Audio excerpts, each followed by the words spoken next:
When Abraham was 90 years old, the Lord appeared to him and said, I am the God Almighty. Walk before me and be blameless. I will confirm my covenant between me and you, and will greatly increase your numbers.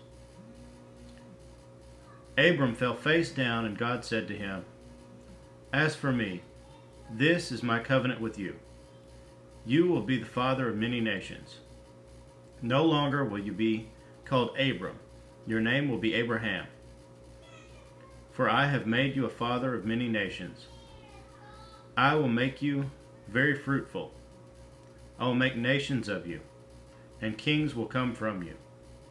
I will establish my covenant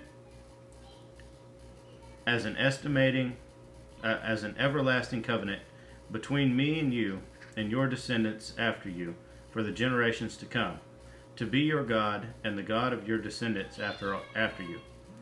The whole land of Canaan, where you are now an alien, I will give as an everlasting possession to you and your descendants after you, and I will be their God.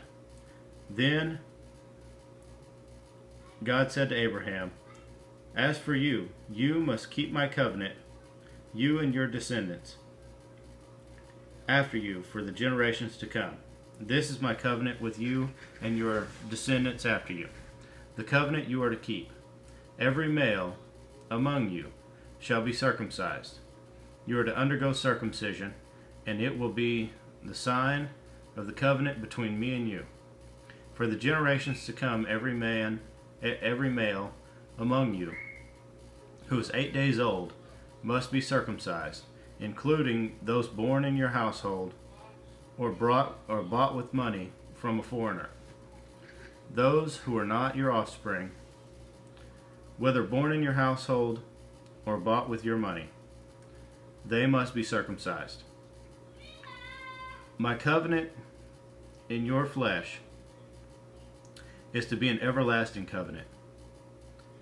Any circumcised male who has not been circumcised in the flesh, any uncircumcised male who has not been circumcised in the flesh, will be cut off from his people. He has broken my covenant. God also said to Abraham, As for Sarai, your wife, you are no longer to call her Sarai.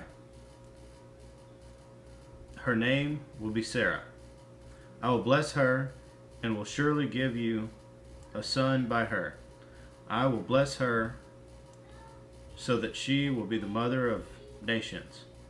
Kings of peoples will come from her. Abraham fell face down.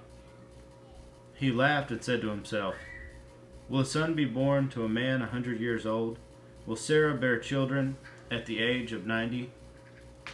And Abraham said to God, If only Ishmael might live under your blessing. Then God said, Yes, but your wife Sarah will bear you a son, and you will call him Isaac.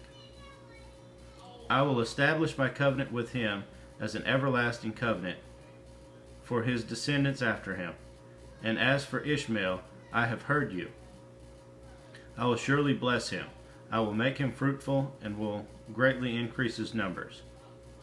He will be the father of 12 rulers, and I will make him into a great nation. But my covenant I will establish with Isaac, whom Sarah will bear to you by this time next year. When he had finished speaking with Abraham, God went up from him. On that very day, Abraham took his son Ishmael, and all those born in his household, or bought with his money, every male in his household, and circumcised them, as God had told him. Abraham was 99 years old when he was circumcised, and his son Ishmael was 13. Abraham and his son Ishmael were both circumcised on the same day, and every male in Abraham's household, including those born in his household or bought from a foreigner, was circumcised with him.